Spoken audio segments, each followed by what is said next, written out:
Un décor pastoral presque paisible, des serres alignées, des rangées de vignes et le calme apparent d'une exploitation agricole ordinaire.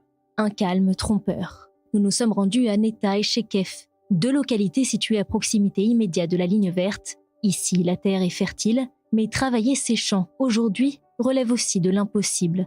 Depuis le début de la guerre, un manque s'est imposé comme un facteur déterminant, l'absence d'abri à proximité.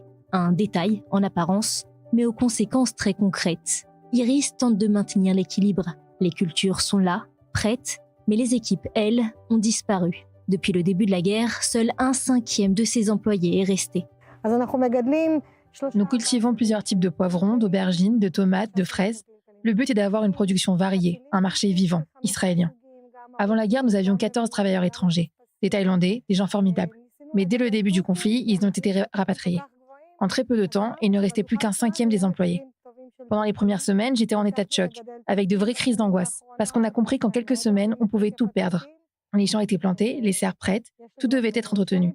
Et soudain, il n'y avait plus personne pour travailler. L'absence d'abri bloque toute alternative. Pas de bénévoles, peu de renforts et une activité qui tourne au ralenti. Aujourd'hui, on ne peut plus faire venir de bénévoles. Pas parce qu'ils ne veulent pas venir, mais parce qu'on ne peut pas les protéger. S'il y avait des abris, comme dans d'autres régions, on pourrait faire venir des bus entiers de volontaires. Ça changerait tout. On pourrait travailler normalement, sans retard, sans pression, mais sans protection. C'est impossible. Dans son vignoble, Ehud fait le même constat. Agronome, réserviste pendant de longs mois, il fait aujourd'hui face à un autre défi. Faire vivre son exploitation presque seul. J'ai enchaîné près de 400 jours de réserve et dès que j'avais quelques jours de libre, je revenais ici pour essayer de faire avancer le vignoble. On a monté ce projet dans des conditions très compliquées. Aujourd'hui, il y a encore énormément de travail, désherbage, taille, entretien.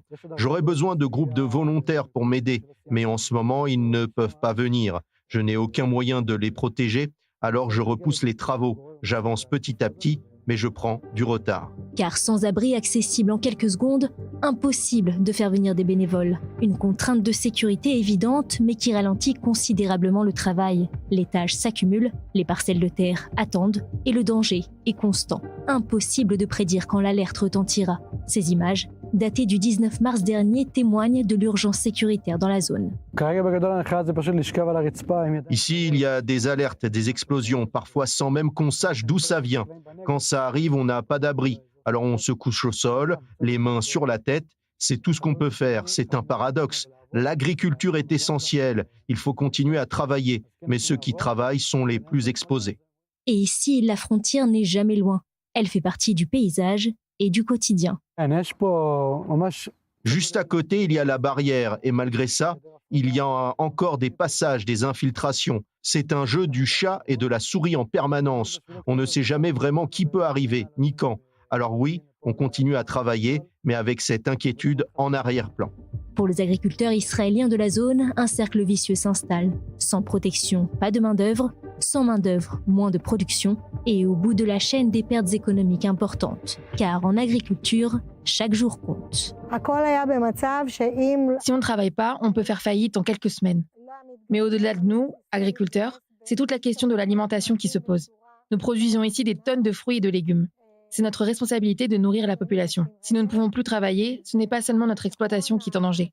C'est aussi la sécurité alimentaire du pays. Dans ces zones rurales éloignées des centres urbains, les infrastructures de protection restent limitées. Face à cette réalité, l'organisation Hashomer HaChadash a lancé une campagne pour financer l'installation d'abris dans les exploitations les plus exposées.